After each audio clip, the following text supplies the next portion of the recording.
Here we have it in the final version. This is the VW ID7 Tourer, the first electric Volkswagen estate wagon or Kombi, as we say in Germany. Recently, we've shown you the BMW 5 Series Touring as the new Kombi generation, the i5. Now it's VW's turn, and you can see here, this is the difference here. You can also see this aluminum, design element going all the way across. The sedan would be just continuing right there. It's also very beautiful styling. This one, of course, something different. And here with Thomas Nautigefühl, we'll take you on a tour. How good is it? How does it relate to the competition? And how much space is there in the back? This will be crucial in 4K, full screen, full length. Let's go. And we start here at the front because it now features an illuminated Volkswagen logo right here.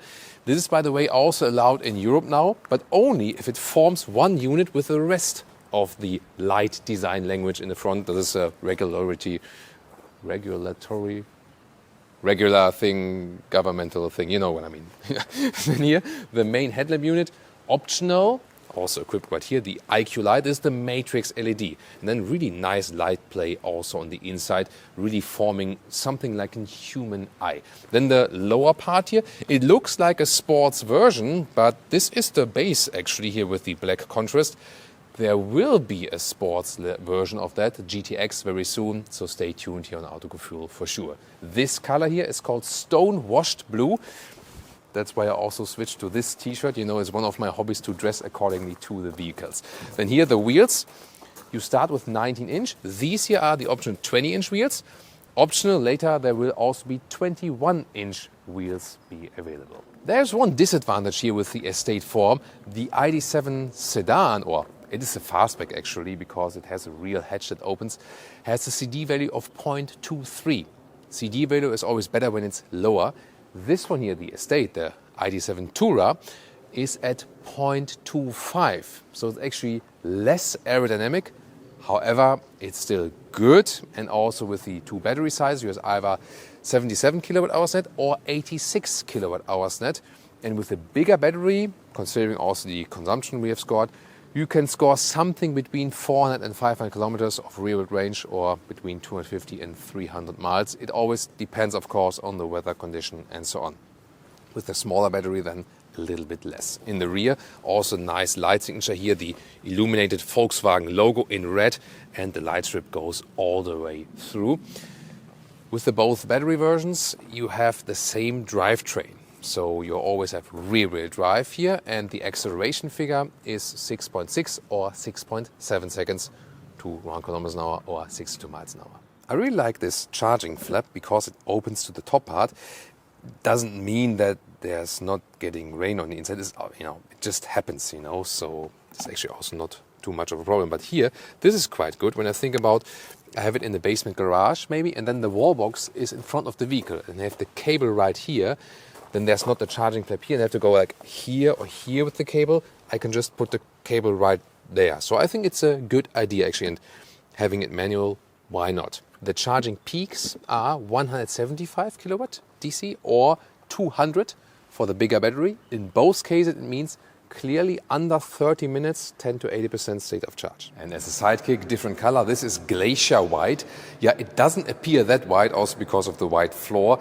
It almost appears, like a little bit grayish. Yeah, but why not? Would you like this one or would you rather go for the blue color? Of course, there are even more colors available. I somehow like the old Volkswagen keys better. What about you? This high gloss black, not a fan of it. But what about the door closing sound? First of all, flush door handles, but you can grab, behind it. There's also some kind of feedback. Then door closing sound. Again. It's actually quite solid. And then inside of the doors, this is also soft touch on the top part, even softer here, completely animal-free interior. Then here we have a bright microfiber, but you can also get a black one. And yeah, talking about difference to the BMW 5 Series, here you have felt on the inside of the door pockets, so that's actually good. Of course, it needed to be standard in this segment, definitely. Steering wheel, also new environmentally friendly and animal-friendly materials. Really good quality when you just feel that. Then these hashtag capacitive BS buttons on the steering wheel. They look cool, they're illuminated, but not so good to control it. Soft touch also here. And also then there's like this bright contrast on the inside.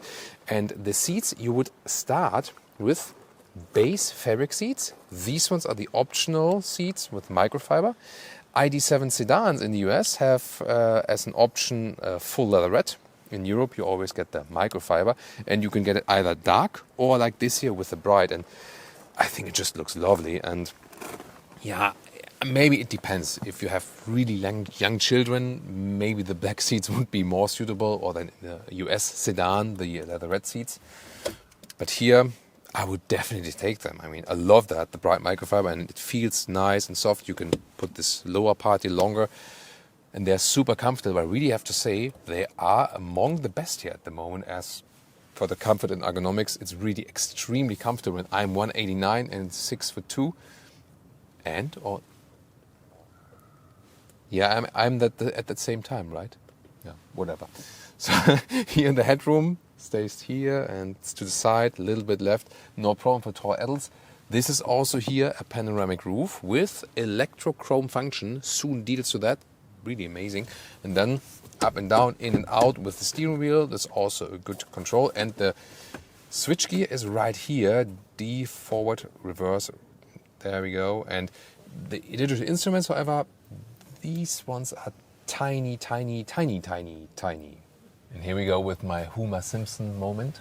Transparent, closed, open, close, open, close. And it also blocks the sunshades, so it blocks the sun rays. So it works as a sunshade, that's what I wanted to say. So it really is helpful also then on hot summer days. And yeah, it looks fancy, also something for the kids. Dashboard here, as I said, soft touch and also structured. Then here, horizontal design element. This is the integration of the ambient lighting already here, and the glove box. Falls down smoothly. That's a nice door closing sound. Door closing sound? Why am I calling everything door closing sound? Glove box closing sound. One more time. Very satisfying. Then the middle console. So you either have this bright surface here or a dark one, and meanwhile they worked also on the material finish here. In the very early cars we had, this was kind of weird material, but now that's better. Just this top part here, this is like the soft rubber, not acceptable. This is fine, this not. Sliding open it, there's a so this is actually DJ Tomic in the house. There's a German DJ, hip-hop DJ who's called DJ Tomic, by the way. Then here there's a USB-C charging, inductive charging, also with the cooling function. Cup holders are also somewhat adaptive.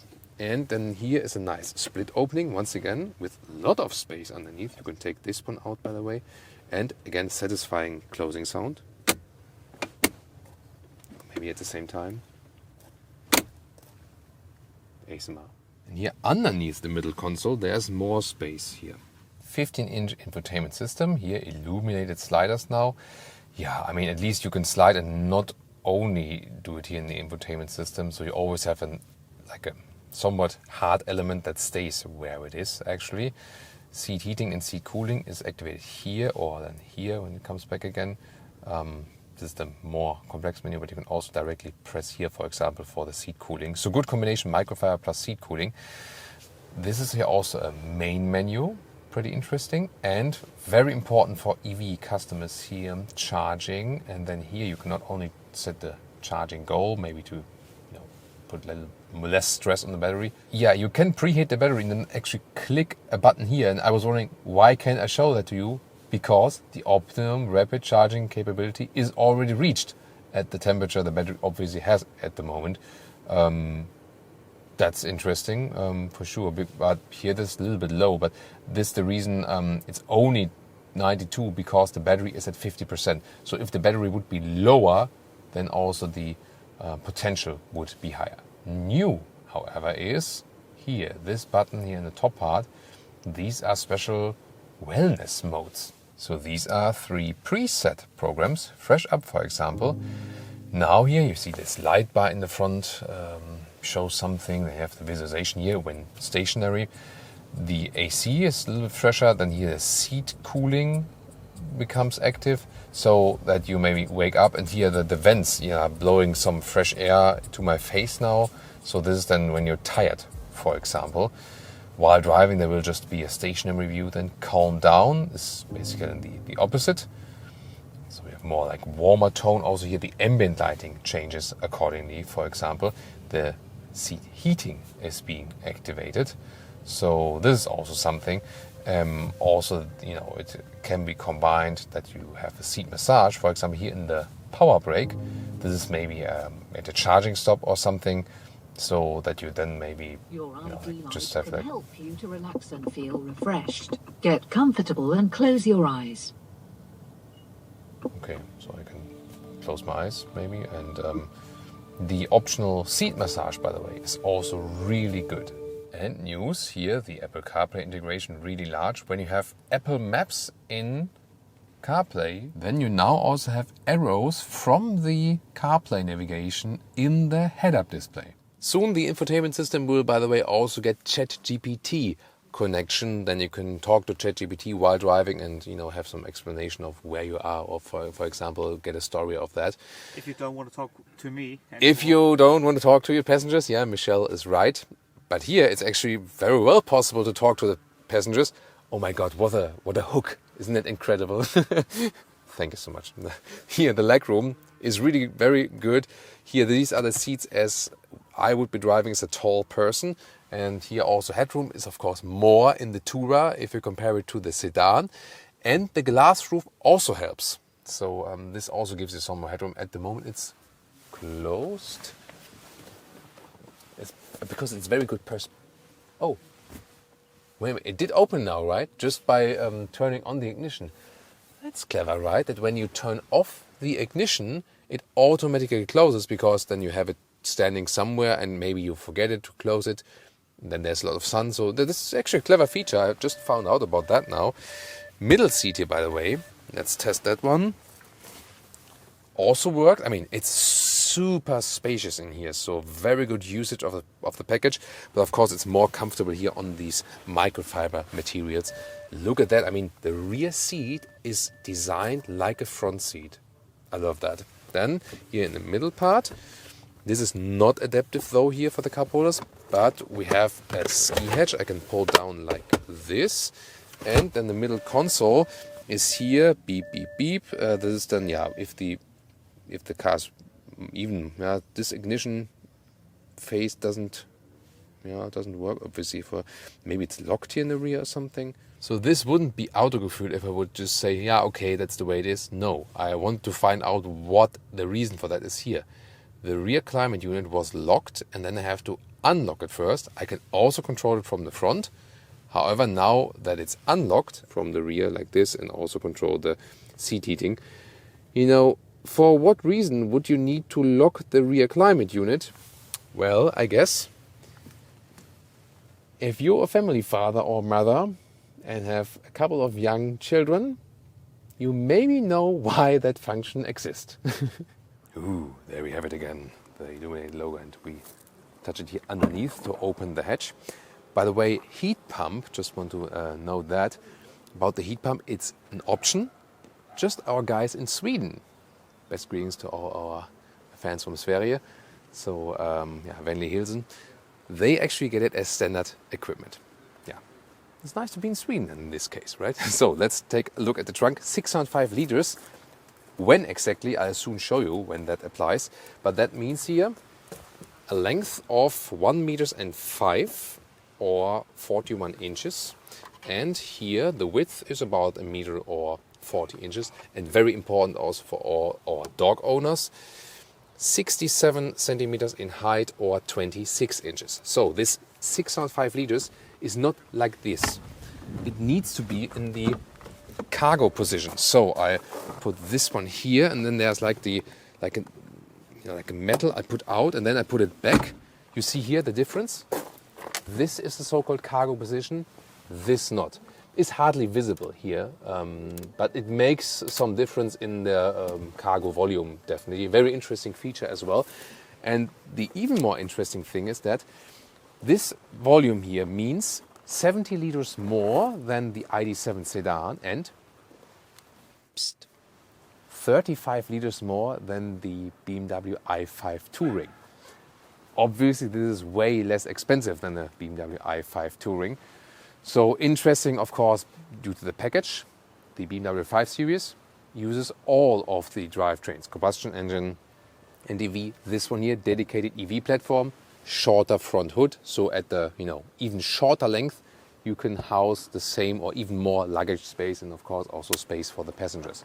What else? Here, this top cover here, this can be slid like this or like this. So this is possible. Then you can fold the seats completely like this, no matter if they're in cargo position or not. Yeah, I know. This is now German efficiency with my classic ruler. Well, it's not efficient, but so it is very much visible, I would say. So this is like 190 meters or 74 inches to the front seats. So almost 2 meters. Good result. And of course, the famous towing hook here on the left side. We can pull this one here, and then it's half automatic. It's not fully automatic like this. So there we go. Yeah, and then we can push it in. However, for more towing capacity, I think we're gonna wait for the all-wheel drive models.